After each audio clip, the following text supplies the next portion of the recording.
Hello everyone, and welcome to another episode of Strong Draws. My name is Brett Strong, and today I'm going to be drawing the Red Lantern Atrocitus. Um, so back in my sketchbook, it's something I started, I think, early last year, maybe even sooner than that, and it was just kind of a way for me to have some fun with drawing. Um, this one I got a little more involved in than I had anticipated. So we're actually going to go from all the way from pencils here through inks all the way to the final colors of this one. But as I've mentioned before in previous videos, I am currently working on a book, Light Earth, for No Gravity Studios, and I'm going to be wrapping that up probably sometime this week. I got a couple more pages to do, and then the cover for number 3, and then I'm going to go right into number 3. But drawing, for me, drawing sequential pages is probably the most fun thing for me to do, telling a story. And again, I think I've mentioned this before, but the sketchbook is kind of the idea that I can just do kind of fun pin-ups or just draw characters that I don't normally draw or get to draw, and just have a little bit of fun with it. You know, not worry too much about what's going on or making sure this, there's a story conveyed properly and all that good stuff. Just again, it's all about having fun for me. You know, get away from drawing the same characters over and over, page to page. And just and right now with Light Earth, I get to draw a lot of pretty girls because the main couple of the main characters are female and pretty and all that good stuff. So just to kind of break that up, I thought I'd try drawing Atrocitus here because he's an ugly monster, which is always kind of fun to do. So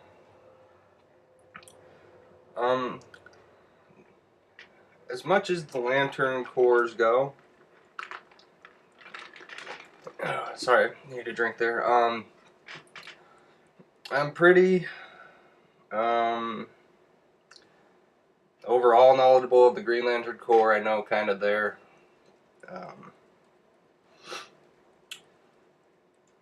back history and methodology and mythology, if you will, as well as like the Sinestro Yellow Lanterns and all that. I kind of know those.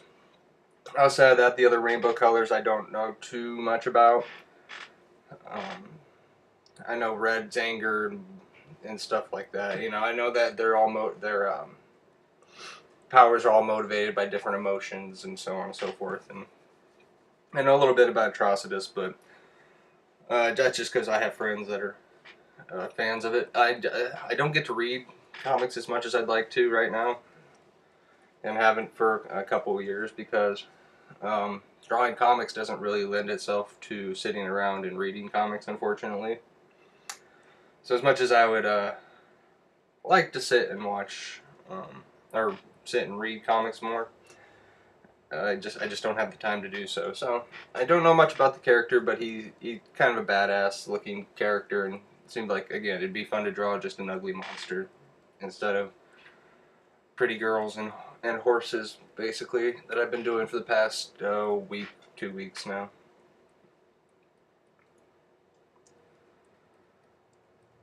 So not too much going on, excuse me, with me right now other than working on the book.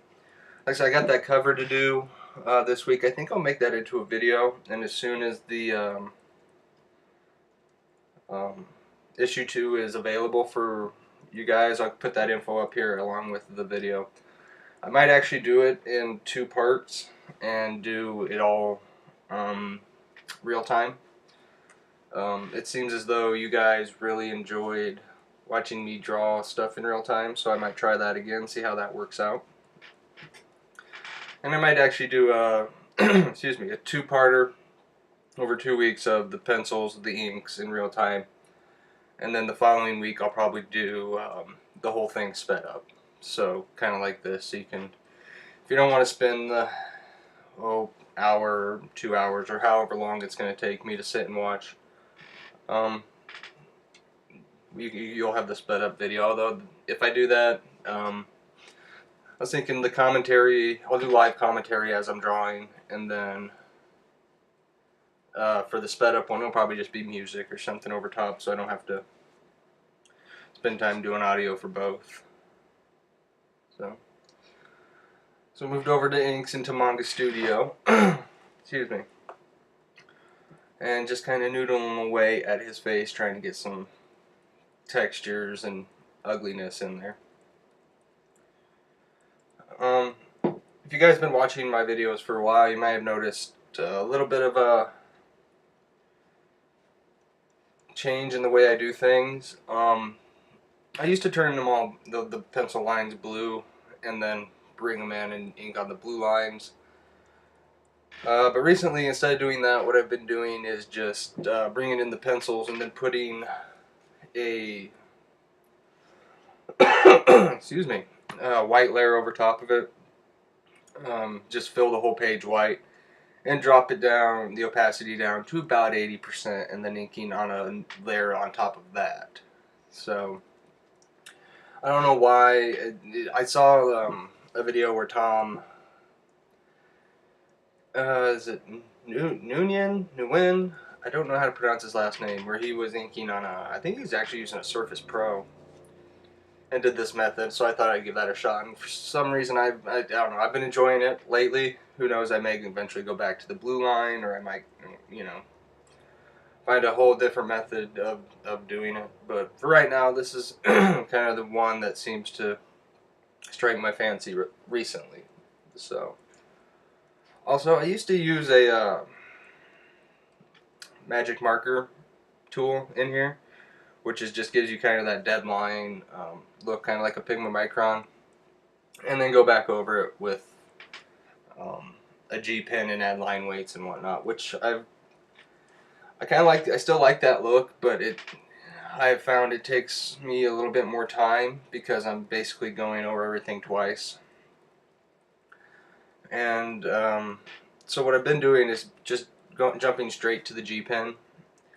And I have it turned down to a pretty small size. It's about 0.30 generally, depending on what size of drawing I'm working on. I think with this one it was actually a 0.50, and then with pressure sensitivity turned on, so it makes it, you know, I don't know. I guess the more you work in these programs and the more you work with your tablets and tools, you kind of get a better feel for things. And I think initially when I was drawing with it, I mentioned I was having trouble kind of controlling the line weights, and it was hard to get consistency in the light source, because generally when you ink, you want the thicker line to be away from the light source.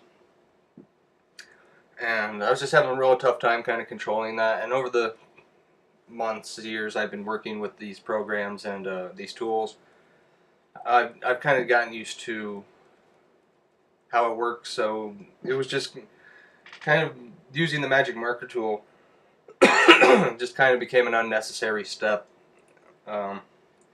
So just going straight to this G pen kind of saves me a little bit of time. So you can see I don't really, the method isn't really all that different, I guess. It's just the tools are a little bit different, because I don't have to go back and, like, these on his knuckles, those lines, I don't have to go back and adjust and all that. It's just always right there from the get-go. So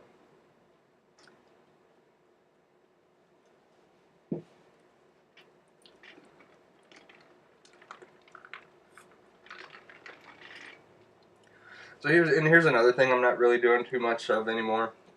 So I'm putting this contour line around him here. And I did this for him.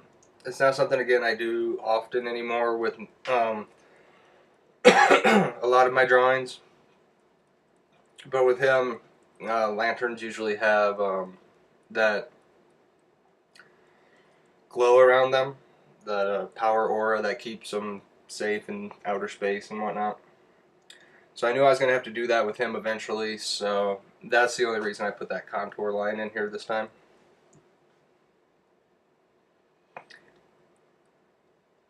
So yeah. So we're going to get into the lighting and whatnot. Yeah, and I ain't got much to talk about this week. Just been, like I said, working on getting pages done. I have yet to go see the new X-Men movie, but I've heard very good things about that. So,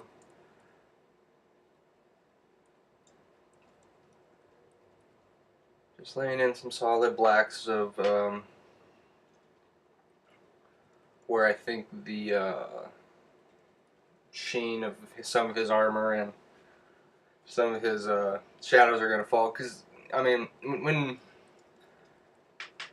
drawing stuff like Green Lanterns or Red Lanterns or Lanterns in general, or anybody that has a, or anything, I guess, not just anybody, but anything that has a definitive light source makes this step a lot easier, especially for me. And since he's got that ring on that's emanating that glow, it makes it very easy for me to know where the shadows are going to go. Excuse me, are again going to fall. Sometimes, if you don't know where you want your light source to come from, it makes it kind of difficult to lay this stuff in. At least for me, you know, if I start off and haven't really figured out where I want it to come from and just kind of flail about trying to invent one for some reason, it makes it a little more difficult for me. But again, in this case, with that ring, makes it very simple.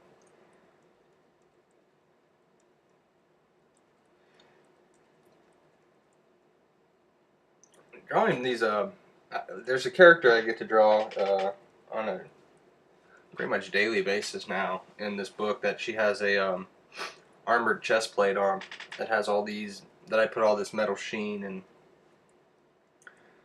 and I guess they're called majesty lines or shimmer lines on. So I've gotten a lot. I think I've gotten a lot better at that, and it's actually become a lot more fun. It was something I used to dread doing because I could never figure out how to make it look cool. But as with everything, the more you do it, the better you get. The more, you know, the more you practice, the easier it gets. And if you're an artist out there who wants to make comics and do indie comics and tell your own stories, write your own stories, because even though I am working on Light Earth, I do have my own graphic novel that I was working on up until I got hired to do this, and I plan to get back to as soon as these. I'm doing 3 issues, I believe, 2, 3, and 4 of Light Earth, and then there's going to be a break. And if I read the campaign, the Kickstarter campaign plan, I guess, schedule, I guess you could call it, out 5, 6, 7, and 8. Is that right? Maybe I'm doing 2, 3, 4, 5, and 6, 7, 8, 9 will be out. Sorry, it's been kind of crazy lately, but I'm doing. But basically, once I finish these few issues I'm on now, the next run that I've discussed doing with them isn't going to be till later next year, like in November, I think, is when the Kickstarter campaign is going to be up. So I probably won't get back to starting on that until next summer. So from the end of these issues up until the run of the next, I will be working on my book Elizabeth. It's called What Would Elizabeth Do? But I was making a point. If you want to be an indie creator, tell your own stories and all that, it's always fun. I mean, for me, I want my story to be as good as I can possibly make it, not only as far as the storyline, but the artwork and stuff as well. And the great thing about being an indie creator, if you're lucky enough to get work from another company like I am with No Gravity Studios, who I'm really enjoying working with overall. It's a fun group of people. The fun part about that is I tend to be I feel a little more experimental with it, and that's also with the sketchbooks. I can try new things and see what works and what doesn't on somebody else's dime and time kind of thing, so that when I get back to my story, I kind of have a better understanding of things. Like, it's all, I mean, being an artist anyway is all constant self-improvement and constant learning and experimenting and trying new things. So when I get to work on somebody else's story, excuse me, there's a little bit less pressure for me, I guess, to an extent, because I still want to deliver to them, the best work I can. I mean, I don't want to shortchange my client, but at the same time, I don't have the emotional attachment to it that I would with my own story. So I feel like I'm a little more free and a little more open to experiment with different things. So again, if you get the opportunity to work with a group or for a group where they are paying you to do their story, it's really great to be able to again, learn kind of on their dime and time. And then when you get to come back to your own project, you have that much more confidence, that much more skill to fully realize the vision you have in your head, and hopefully be able to put on paper or whatever digital tablet canvas that you see in your head.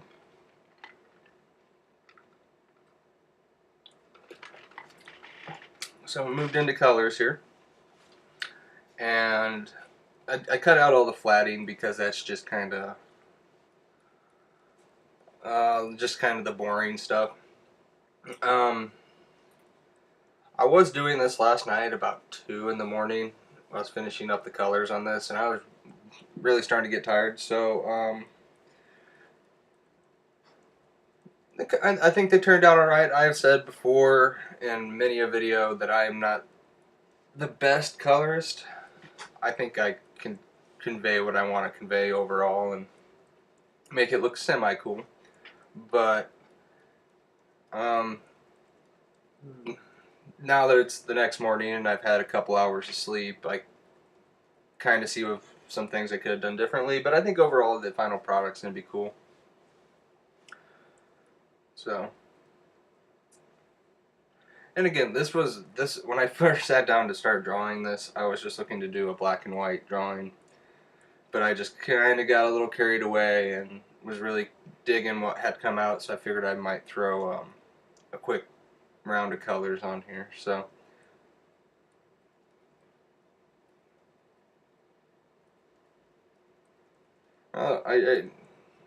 this is the first time I've actually ever drawn Atrocitus. That's the other thing I've been looking to do with my sketchbook is expand my repertoire of characters, I guess. Drawing things that I don't normally draw, characters I don't normally draw. And again, just because it's something different than what I've always done, and it's always fun to learn and try new things, but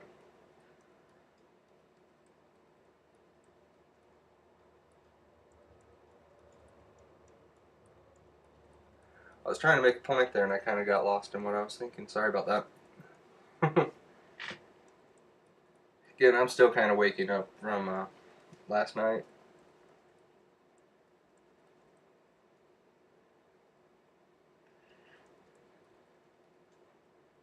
But anyway, I'm sorry, I'm kind of sitting here watching this with you guys, just kind of critiquing myself as we go, which I really kind of quit doing. But I've been thinking lately also of putting out a sketchbook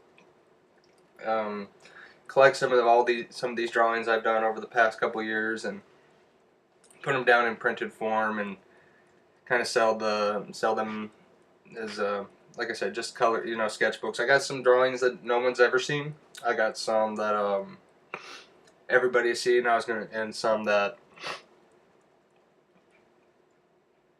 are halfway finished, and some that are just concepts. And I was thinking just collecting all these together to throw into a, like I said, just a sketchbook that I was going to print and sell. So if you guys are interested in that, let me know in the comments below. Also, I'm going to put it up on Facebook, so if you're interested, head over there to check me out there, because there's more work on my Facebook and Twitter than the videos I make here.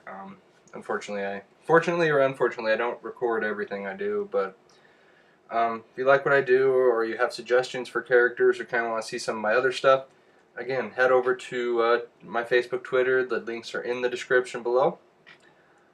Otherwise, I think we're about done here. So I want to thank you guys and gals out there for taking some time and checking out my video and hanging out with me for a bit.